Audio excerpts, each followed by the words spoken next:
আসসালামু আলাইকুম এভরিওয়ান, সবাই কেমন আছেন? আশা করি ভালোই আছেন ইনশাআল্লাহ।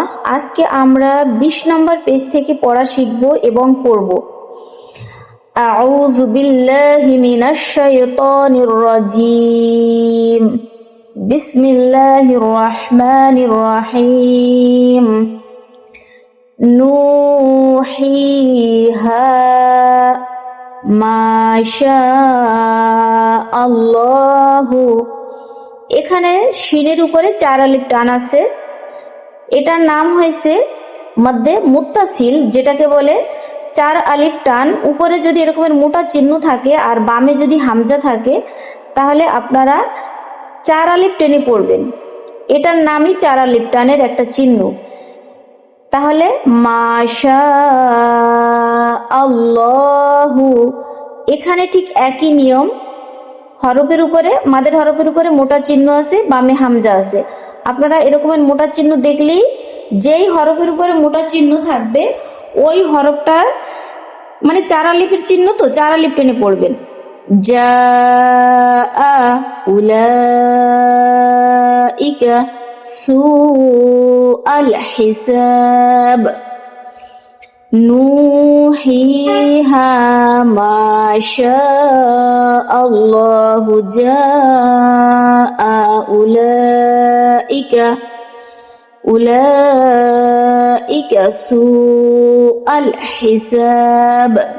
এই বার জায়গাতে থেমে গেলে এখানে কলকলা করবেন, কারণ কলকলার হরফ যে 5টি ছিল, শর্ত ছিল যে জজম হইলেই শুধু কলকলা হবে।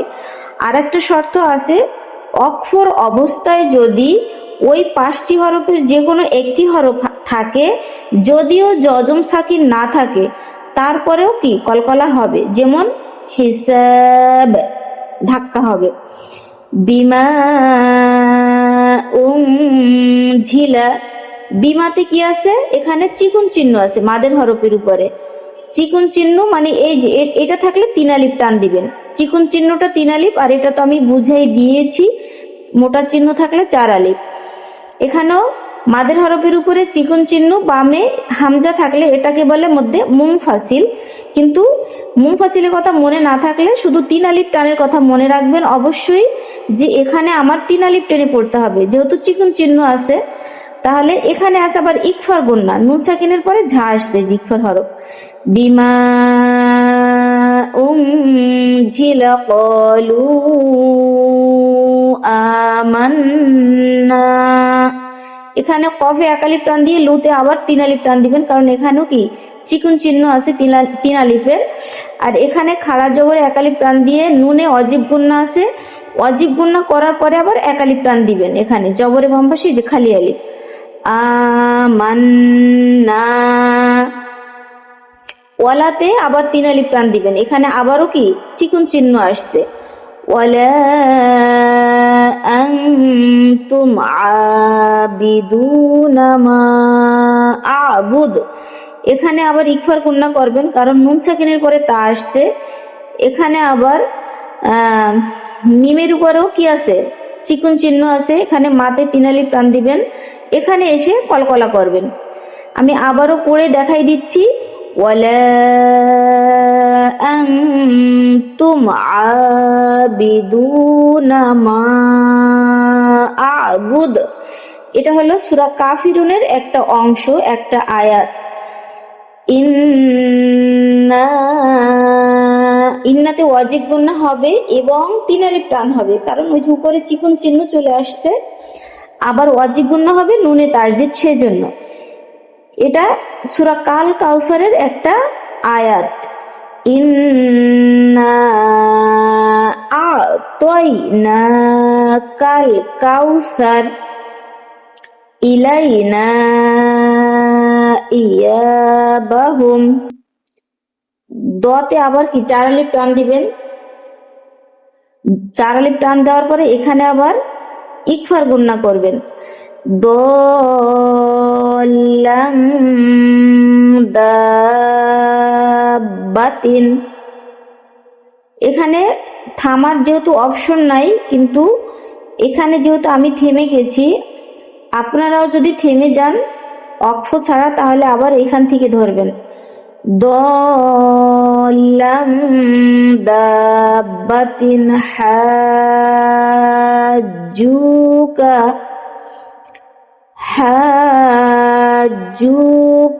لضالون ولا الضالين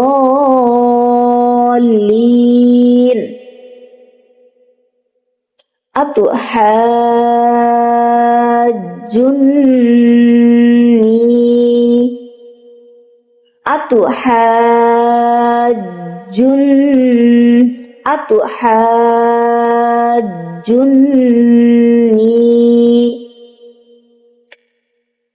এখান থেকে এখানে মিলে আসতে হবে أتحاجني والصافات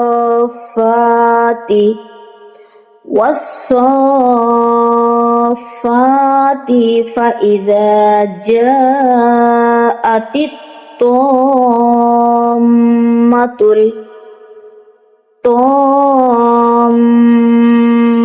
الكبرى কুবতে কলকলা করবেন এবং রতে এসে একালিপ টান দিবেন। ইয়ার কোনো মূল্য নেই। এখানে হরফের নাম ধরে ধরে 4 আলিফ টান দিতে হবে। শুধু 4 আলিফের চিহ্ন, হরফের নাম কি, আলিফটাকে টান দিতে হবে না, কারণ আলিফ শুধু নাম বলতে হবে। আলিফ আলিফ লাম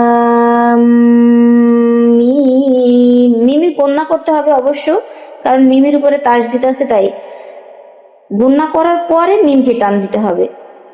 আলিফ লাম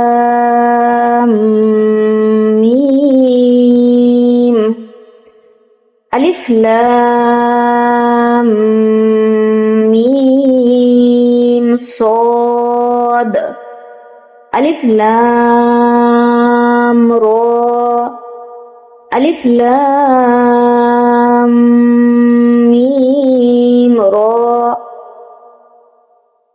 طه كاف ها يا عين صاد طاسيم ميم ياسين صاد طاسين حميم عين سين قاف نون